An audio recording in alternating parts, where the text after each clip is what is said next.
太极门气功养成学会举办庆祝28周年馆庆，活动即天，真侪明代一个贵宾拢来到现场祝贺。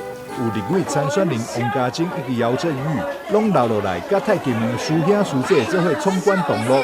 活动现场更有 Energy Boys and Girls， 再来活泼动感的良心杜玉琴表演，传达新气家族的正面能量。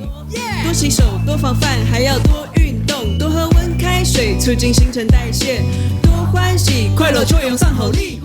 除了少年朋友演出，太极门主请的师姐也再来18姑娘一朵花的舞蹈，展现喜乐甲自信。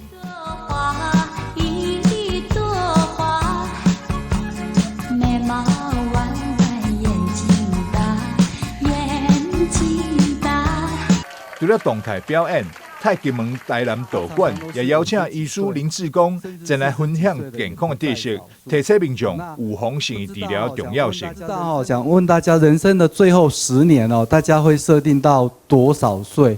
好，那当我20几岁练功的时候，我都觉得，好那个40、50岁啊，猝死的那个离我很远。可是等到50几岁，我就发现哦，我们在新闻报道上看到的哦，那些都是50几岁。啊，刚好我自己也进入这个50几岁，啊，所以你就会觉得说，喝咧嘎仔。